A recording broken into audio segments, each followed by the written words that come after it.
Hi అండి, welcome back to my channel దేవుని మహిమలు. ఈరోజు కార్తీక పురాణంలో 29వ రోజు అధ్యాయము 29వ రోజు పారాయణ చెప్పుకోబోతున్నామండి. ఇంక వీడియోలోకి వెళ్ళిపోదాం. ఓం శ్రీ గణాధిపతే నమః. ఓం నమ శివాయ. జై దుర్గామాత. ఓం నమో శ్రీ వెంకటేశాయ నమః. ఓం నమో శ్రీ షిరిడి సాయినాథాయ నమః. కార్తీక పురాణం 29వ అధ్యాయం. అంబరీషుడు దూర్వాసమునిని పూజించుట.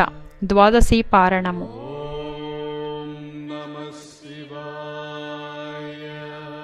అత్రి మహాముని అగస్యుల వారితో ఈ విధముగా సుదర్శన చక్రము అంబరీషునకు అభయమిచ్చి ఉభయులను రక్షించి భక్త కోటికి దర్శనమిచ్చి అంతర్ధానమైన వైనము చెప్పి తిరిగి ఇట్లు నుడువనారంభించను. ఆ తరువాత అంబరీషుడు దూర్వాసుని పాదములపై పడి దండ ప్రణామములు ఆచరించి పాదములను కడిగి ఆ కడిగిన నీళ్లను తన శిరస్సుపై జల్లుకుని, ఓ మునిశ్రేష్ఠ, నేను సంసార మార్గమందున్న ఒక సామాన్య గృహస్థుడను. నా శక్తి కొలది నేను శ్రీమన్నారాయణుని సేవింతును. ద్వాదశి వ్రతము చేసుకొనుచు ప్రజలకు ఎట్టి కీడు రాకుండా ధర్మవర్తనుడై రాజ్యమేలుచున్నాను. నా వలన మీకు సంభవించిన కష్టమునకు నన్ను మన్నింపుడు. మీ ఎడల నాకు అమితమైన అనురాగముండుట చేతనే తమకు ఆతిథ్యమివ్వాలనను ఆహ్వానించి తిని. కాన నా ఆతిథ్యమును స్వీకరించి నన్నును నా వంశమును పావనము చేసి కృతజ్ఞుణ్ణి చేయుడు. మీరు దయార్థ హృదయులు. ప్రథమ కోపముతో నన్ను శపించినను మరలా నా గృహమునకు విచ్చేసితిరి. నేను ధన్యుడనైతిని. మీ రాక వలన శ్రీ మహావిష్ణువు యొక్క సుదర్శనమును చూచి భాగ్యము నాకు కలిగినది. అందులకు నేను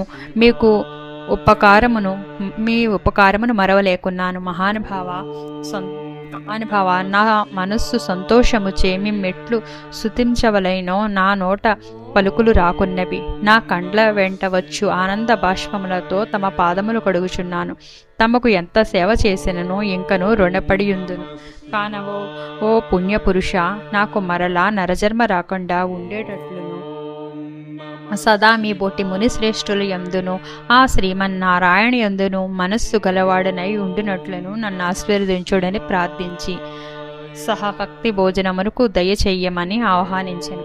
ఈ విధముగా తన పాదములపై పడి ప్రార్థించుచున్న అంబరీషుని ఆశీర్వదించి, రాజా, ఎవరు ఎదుటి వారి బాధను నివారణ గావించి ప్రాణములను కాపాడెదురో, ఎవరు శత్రువులకైనను శక్తి కొలది ఉపకారము చేయుదురో అట్టివారు తండ్రితో సమానమని ధర్మశాస్త్రములు తెలియజేయుచున్నవి. నీవు నాకు ఇష్టుడవు, తండ్రితో సమానమైన వాడవు, సమానుడైనావు. నేను నీకు నమస్కరించినచో నాకంటే చిన్నవాడొకట వలన నీకు ఆయుక్షణము కలుగును. అందుచేత నేను నీకు నమస్కరించుట లేదు. నీవు నీ కోరిక, ఈ స్వల్ప కోరికను తప్పగా నెరవేర్చెదను. పవిత్ర ఏకాదశి వ్రత నిష్ఠుడవగు నీకు మనస్తాపమును కలుగచేసినందులకు వెంటనే నేను తగిన ప్రాయశ్చిత్తమును అనుభవించేదని. నాకు సంభవించిన విపత్తును తొలగించుటకు నీవే దిక్కైతివి. నీతో భోజనము చేయుట నా భాగ్యముగాక మరొకటి అగునా అని దూర్వాస మహాముని పలికి అంబరీషుని అభీష్టము ప్రకారము పంచభక్ష పరవాన్నములతో సంతృప్తిగా విందారగించి అతన్ని భక్తికి కడుంగుడు ప్రశంసించి అంబరీషుని దీవించి సెలవు పొంది తన ఆశ్రమమునకు వెళ్ళెను. ఈ వృత్తాంతమంతయు కార్తీక శుద్ధ ద్వాదశి దినంబున జరిగినది. కాన ఓ అగస్య మహాముని, ద్వాదశి వ్రత ప్రభావం ఎంతటి మహత్యము గలదో గ్రహించితివి గదా. ఆ దినమున విష్ణుమూర్తి క్షీరసాగరమందున శేషశయ్యపై నుండి లేచి ప్రసన్న మనస్కుడై ఉండును. కనుకనే ఆ రోజుకంతటి శ్రేష్టత మహిమ కలిగినది. ఆ దినమున చేసిన పుణ్యము ఇతర దినములలో పంచదానములు చేసినంత ఫలము పొందును. ఏ మనుజుడు కార్తీక శుద్ధ ఏకాదశి రోజున శుష్కోపవాసముండి పగలెల్లా హరినామ సంకీర్తన గడిపి రాత్రంతయు పురాణము చదువుతూ లేక వింటూ జాగరణ చేసి ఆ మరునాడు అనగా ద్వాదశి నాడు తన శక్తి కొలది శ్రీమన్నారాయణకు ప్రీతి కొరకు దానములిచ్చి బ్రాహ్మణులతో కూడి భోజనము చెయ్యునో అట్టి వాని సర్వ పాపములు ఈ వ్రత ప్రభావము వలన పటాపంచలైపోవును. ద్వాదశి దినమున శ్రీమన్నారాయణకు ప్రీతికరమైన దినము గనుక ఆనాడు ద్వాదశి గడియలు తక్కువగా ఉన్నను ఆ గడియలలో దాటకుండానే భుజింపవలేను. ఎవరైతే వైకుంఠంలో స్థిర నివాసం ఏర్పరచుకొని ఉండాలని కోరిక ఉండునో అట్టివారు ఏకాదశి వ్రతము ద్వాదశి వ్రతము రెండును చేయవలను. ఏ ఒక్కటియూ విడవకూడదు. శ్రీహరికి ప్రీతికర్మకు కార్తీక శుద్ధ ద్వాదశి అన్ని విధముల శ్రేయస్కరమైనది. దాని ఫలితము గురించి ఎంత మాత్రమూ సంశయింపకూడదు. మర్రి చెట్టు విత్తనము చాలా చిన్నది అయినను అదే గొప్ప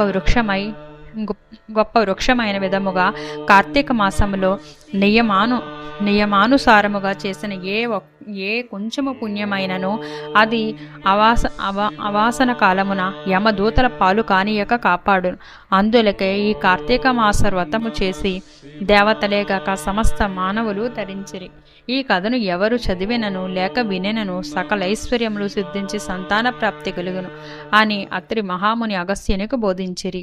ఇట్లు స్కంద పురాణాంతర్గత వశిష్ఠ ప్రోక్త కార్తీక మహత్యమందలి ఏకోన త్రిశోధ్యాయము 29వ రోజు పారాయణ సమాప్తము. ఓం నమ శివాయ, ఓం నమ శివాయ, ఓం నమ శివాయ. ఈ వీడియో మీకు నచ్చినట్లయితే లైక్ చేసి షేర్ చేసి సబ్స్క్రైబ్ చేయండి. Thank you.